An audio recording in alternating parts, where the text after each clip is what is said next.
अस्सलाम वालेकुम dear students, welcome to my channel let's study with Iram. आज का जो हमारा टॉपिक है वो है गैस्ट्रोएसोफेगल रिफ्लक्स डिसऑर्डर, जिसको हम शॉर्टली GERD GERD भी बोलते हैं। ठीक है, इसको हम प्रॉपर्ली डिफाइन कर लेते हैं। गैस्ट्रोएसोफेगल रिफ्लक्स डिसऑर्डर होता क्या है? इसमें बेसिकली आपका जो गैस्ट्रिक कंटेंट है वो उसकी रिपीटेडली बैक फ्लो होता है आपके एसोफेगस के अंदर।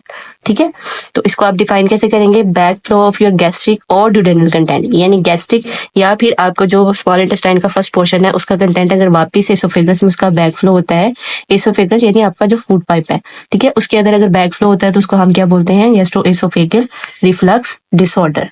Backflow of gastric or duodenal contents into your esophagus is called as gastroesophageal reflux disorder.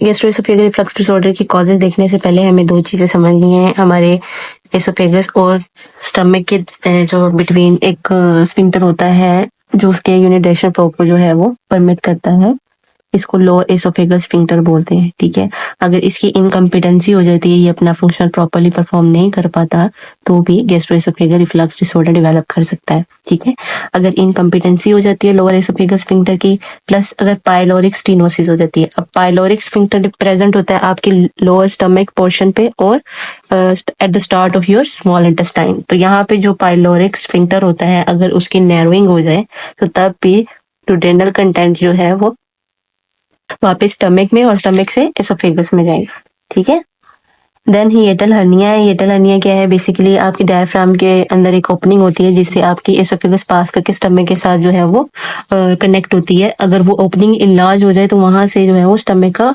जो अपर पोर्शन है वो ओपनिंग से थोड़ा कैविटी में मूव कर जाता है। उस वजह से भी गैस्ट्रोएसोफेगल रिफ्लक्स डिसऑर्डर डेवलप कर सकता है। ठीक है, कोई मोटिलिटी डिसऑर्डर है, लाइक आपके इंटेस्टाइनल सेगमेंट्स में कहीं पे मोटिलिटी डिसऑर्डर आ रहा है तो उस वजह से भी जो है वो आपकी गैस्ट्रोएसोफेगल रिफ्लक्स डिसऑर्डर डेवलप कर सकता है। Increases with age. Gastroesophageal reflux disorder अगर आप एज फैक्टर देखें तो उसमें भी मस्कुलर डिसऑर्डर जो है वो डेवलप कर जाता है। ठीक है, विद द टाइम मसल जो है वो वीक होना शुरू हो जाते हैं, हिएटल हर्निया के चांसेस ज्यादा हो जाते हैं। इसी तरह इटसेल्फ GERD जो है वो भी जो है वो यहाँ पे इंडिकेट कर सकता है विद द टाइम बिंग। ठीक है, एज के साथ इंक्रीज कर जाते हैं इसके chances. GERD can also be related to Barrett's oesophagus. Barrett's oesophagus क्या है? बेसिकली ये एक एडिनोकार्सिनोमा है एसोफेगस का। इसमें जो आपकी एसोफेगस की लाइनिंग है वो भी इंटेस्टाइनल लाइनिंग जैसी हो जाती है। ठीक है, रिप्लेस कर जाती है आपकी oesophageal lining with the intestinal lining. ठीक है, यहाँ पे मैंने ये नोट ऐड किया हुआ है, इसको पढ़ लेते हैं।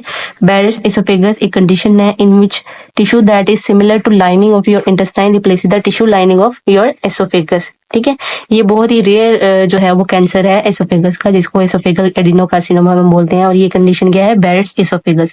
ठीक है, तो ये इसकी कॉजेज है जिसमें हमने देखा आपका अगर लोअर एसोफेगस स्फिंक्टर जो है उसकी इनकम्पिटेंसी हो जाए, अगर पाइलोरिक स्टेनोसिस हो जाती है, पाइलोरिक स्फिंक्टर की स्टेनोसिस यानी नैरोइंग हो जाती है, उस वजह से भी गैस्ट्रोएसोफेगल रिफ्लक्स डिसऑर्डर हो सकता है। कोई भी मोटिलिटी डिसऑर्डर है, एज फैक्टर आ जाएगा, या फिर बैरेट्स एसोफेगस की कंडीशन हो सकती है। ये सारी कॉजेज जो है वो गैस्ट्रोएसोफेगल रिफ्लक्स डिसऑर्डर को लीड करेंगे।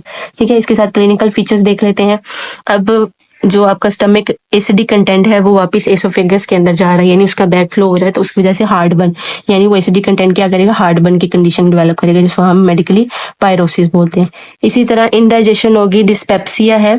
ठीक है, डिस्पेप्सिया क्या है? इंडाइजेशन, आपकी जो फूड है उसकी प्रॉपर्ली डाइजेशन नहीं होगी। ठीक है, रिगर्जिटेशन जिसको हम बैक फ्लो बोल रहे हैं। डिस्पेजिया होगा, डिफिकल्टी इन स्वेलिंग, क्योंकि बार बार आपका स्टमक कंटेंट जो है वो एसोफेगस के अंदर आ रहा है, इरिटेशन की वजह से जो है वो स्वेलिंग में प्रॉब्लम आएगी एसोफेगस के अंदर। ठीक है, हाइपरसलाइवेशन हो सकती है due to the acidic content backflow हो रहा है उसके एसोफेगस के अंदर, तो उस वजह से हाइपरसलाइवेशन होगी। ठीक है, एसोफेजाइटिस भी हो सकता है अगर वो एसिड बार बार एसोफेगस लाइनिंग को जो है वो डिस्टर्ब कर रहा है, डिस्ट्रॉय कर रहा है, उसको इरिटेट कर रहा है, तो एसोफेजाइटिस की कंडीशन भी डेवलप कर सकती है। ठीक है, एसोफेगस की इन्फ्लेमेशन, पायरोसिस होगा, हार्ट बर्न होगा, ठीक है, इंडाइजेशन होगी, रिगर्जिटेशन हो रही है, डिस्पेजिया हो रहा है, हाइपरसलाइवेशन और एसोफेगस की इन्फ्लेमेशन यानी एसोफेजाइटिस। ठीक है, अब इसको असेस कैसे करेंगे? फर्स्ट ऑफ ऑल हम एंडोस्कोपी कर सकते हैं। एंडोस्कोपी क्या है? इसमें लाइट थिन कैमरा जो है वो इंसर्ट करते हैं through the mouth into your body. ठीक है। इसमें हम जीआईटी के जो है वो इमेजिंग लेते हैं हम लाइट कैमरा के थ्रू, ठीक है, कि अंदर कोई जो है वो स्ट्रक्चर डिसऑर्डर तो नहीं आ रहा है, क्या प्रॉब्लम आ रही है आपके जीआईटी के अंदर, ठीक है। दूसरी जो फाइंडिंग है डायग्नोस्टिक फाइंडिंग, वो हम बेरियम सेलर टेक्निक के थ्रू कर सकते हैं। हम देख सकते हैं कौन सा स्ट्रक्चर डिसऑर्डर आ रहा है, ठीक है, आपकी जीआईटी के अंदर। इसमें भी हम एक जो है कंट्रास्ट मीडियम जो है वो पेशेंट को जो है वो बेरियम सल्फेट जो है वो उसको इंजेस्ट करवाते हैं, ठीक है। पेशेंट उसको जो है वो इंजेस्ट करता है या फिर हम इंस्टेंट कर देते हैं इनसाइड द बॉडी, ठीक है। तो उस टेक्निक के थ्रू हम क्या करते हैं, इमेज लेते हैं और देखते हैं कहाँ पे व्हाइट कास्टिंग हो रही है, कौन सा स्ट्रक्चर डिसऑर्डर आ रहा है जीआईटी के अंदर। इसी तरह एसोफेगल पीएच मॉनिटरिंग, ये इसका एक स्पेसिफिक टेस्ट है जो हम गर्ड को डायग्नोज करने के लिए करते हैं, ठीक है। इसमें हम पीएच मॉनिटरिंग के थ्रू एक टेस्ट है बेसिकली, इसमें हम क्या करते हैं, हम देखते हैं कि आपका जो स्टमक एसिडिक कंटेंट है वो वापस एसोफेगस में कितने टाइम जा रहा है और कितने लॉन्ग टाइम के लिए जा रहा है, ठीक है। How often and how long stomach acid is entering into your oesophagus, ठीक है। एंडोस्कोपी कर लेंगे, बेरियम सेलर टेक्निक यूज कर लेंगे, और एसोफेगल पीएच मॉनिटरिंग, बेसिकली इसमें हम एसोफेगस की पीएच यानी एसोफेगस के अंदर जो कंटेंट वापस आ रहा है स्टमक से उसकी पीएच कितनी है उसको हम मॉनिटर कर रहे हैं, ठीक है। कितना टाइम के लिए जा रही है और कितने लॉन्ग जो है वहां पे जा रही है, ठीक है। पीएच की मॉनिटरिंग कर लेंगे। इसकी मेडिकल रिजीम बहुत सिंपल है, हमने बेसिकली टारगेट करना है स्टमक एसिड की प्रोडक्शन को, ठीक है। एंटासिड्स देंगे to neutralise the stomach acid production, ठीक है। H2 रिसेप्टर एंटागोनिस्ट दे सकते हैं, ठीक है। फेमोटिडीन, रिडाटिडीन, इसके अंदर मैंने 2 ड्रग्स ऐड की हैं, ये क्या करती हैं, ये आपकी स्टमक की एसिडिटी को कम करेंगी, ठीक है। इसी तरह प्रोटोन पंप इनहिबिटर्स दे सकते हैं, लेंसोप्राजोल, उसमेप्राजोल, मेप्राजोल, पेंटाप्राजोल, ये आपने देखे होंगे आपकी जो ओल्ड एज पेशेंट्स हैं वो ले रहे होते हैं सिंपली ऑन डेली बेसिस, आप राइजी कैप्सूल ले रहे होते हैं मॉर्निंग में, ठीक है। ये आपकी स्टमक की एसिडिटी को कम करता है, ठीक है, स्टमक के एसिड प्रोडक्शन को रिड्यूस करता है। इसी तरह हम गैस्ट्रिक एम्पटिंग को फास्ट करने के लिए, ताकि वो गैस्ट्रिक कंटेंट जो बार बार एसोफेगस के अंदर आ रहा है, हम गैस्ट्रिक एम्पटिंग करके उसको एक्सेलरेट करके भी रिड्यूस कर सकते हैं। तो प्रोकाइनेटिक एजेंट जो कि एक्सेलरेट कर रहे हैं गैस्ट्रिक एम्पटिंग को, स्टमक जल्दी जल्दी जो है वो खाली हो रहा है, उसके लिए हम डोमपेरिडोन मोटिलियम ऐड कर सकते हैं और मेटोक्लोप्रामाइड ऐड कर सकते हैं। ये बेसिकली आपकी गैस्ट्रिक जो भी कंटेंट है उसको जल्दी से एम्पटी करेगा, यानी डुओडेनम में फास्ट ही जो है वो उसकी एम्पटिंग को प्रमोट करेगा। लो फैट डाइट दे सकते हैं, कैफीन को अवॉइड कर सकते हैं, ठीक है। हाई फैट डाइट को जो है वो हम अवॉइड करेंगे, ठीक है। इस तरह से लाइफस्टाइल मॉडिफिकेशन, डाइटरी मॉडिफिकेशन करके जो है उससे भी गर्ड को हम रिड्यूस कर सकते हैं। टोबैको अवॉइडेंस और कार्बोनेटेड बेवरेजेस जो कि एसिडिक इन नेचर होती है, इनको भी हमने रिड्यूस करना है, ठीक है।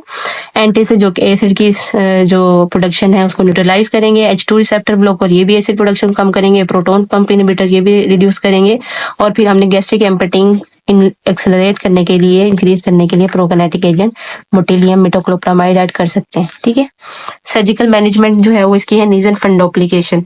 इसमें हम क्या करते हैं, जो स्टमक का अपर पोर्शन होता है, फंडस होती है, उसको हम लोअर एसोफेगस स्फिंक्टर के अराउंड रैप कर देते हैं, जिससे उस एसोफेगस स्फिंक्टर की, लोअर एसोफेगस स्फिंक्टर की जो है वो रीइंफोर्समेंट होगी और उसके अंदर उसके चांसेस कम हो जाएंगे कि वो वापस स्टमक के कंटेंट को एसोफेगस में जो है वो परमिट करे बैक फ्लो को, ठीक है। तो नेजल फंडोप्लिकेशन क्या है, आपके upper portion of gastric fundus को हमने उस लोअर एसोफेगस स्फिंक्टर के अराउंड रैप कर देना है, जिससे उसकी रीइंफोर्समेंट होगी लोअर एसोफेगस स्फिंक्टर की और वो उसके बैक फ्लो को प्रिवेंट करेगा एसोफेगस के अंदर, ठीक है। नेजल फंडोप्लिकेशन ये इसका सर्जिकल प्रोसीजर है। इस तरह से हमने एसोफेगल रिफ्लक्स डिसऑर्डर को जो है वो हमने थॉरली रीड कर लिया है, डेफिनेशन देख ली, कॉजेज देख ली, clinical feature, diagnostic finding, medical management और सर्जिकल मैनेजमेंट। इसके साथ आज का हमारा सेशन होता है खत्म। इसको अच्छे से पढ़ लीजिएगा, पेपर पॉइंट ऑफ व्यू से ये एक इम्पोर्टेंट टॉपिक है। Take care of yourself, अल्लाह हाफिज, बाय बाय।